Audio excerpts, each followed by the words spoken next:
I'm most particularly passionate about children because there's a couple things going on there. One is kids, especially kids with asthma or autism or a lot of these kinds of chronic illnesses, they're not going to have a shortened lifespan. They're going to live for a very, very long time.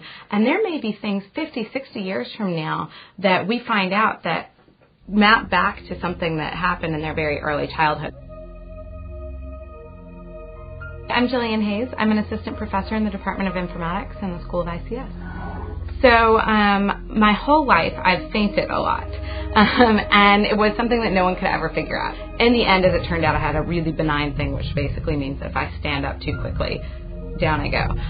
But it took them years to figure this out, and the default answer was, oh, well, we'll just have the patient keep lots and lots of records every time this happens. And I started to think that there's got to be a better way to do this. When I came here to Irvine, I began to make all kinds of connections with people in the autism community, and certainly people still are very interested in behavior management. So what I developed was an idea called selective archiving, which is kind of exactly what it sounds like, where we essentially are recording all the time into a little TiVo-like buffer. So you get a half an hour of recording maybe, and then when that 1 second too old, that little piece of the video gets dropped off. And so it's a little loop. And if the teacher notices within that half an hour time period that something happened, they can just hit a button on a little remote control and they get, whatever they chose, 10 minutes before and 10 minutes after that button press. And that gets sort of chunked off, moved to the side, and saved. And so they can go back and just watch the meaningful snippets. Some of the devices that we've been working on, some of the software we've been working on are sort of small mobile phone-sized devices for kids to carry around and actually use to communicate with other folks. Other things that we're working on are classroom-sized systems.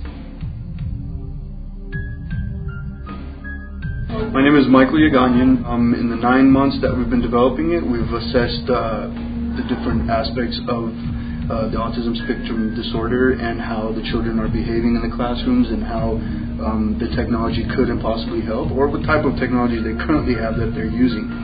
So out of all the information that we've accumulated, we've developed a system called VSCHED, or Visual Scheduler, and as you can see is behind me. VSCHED is an interactive visual scheduling tool that allows the distribution of different tasks for each individual child on a handheld device to be distributed during the class's activities. My name is Karina Morales, and I am the special day class teacher for kids with autism. I teach kids that are 4th through 6th grade, but currently in the summertime I have kids that range from 2nd to 4th grade. And I think it's been amazing. Definitely haven't had to worry about setting up the schedules every single day through this process. It was very time consuming. I think the kids are really, really just learning with it, and being able to teach geography or concepts like more or less, stuff that I wasn't able to appeal to them, through other methods, and through the VSCHED I've been able to, make it picture friendly and make it very visual for them to really understand. So I think that's going to be the big change, is that they're going to be able to learn so many new concepts and stuff through this device. If there is one discipline in this world that can really be applied to any kind of problem that we have, I really think it's computing.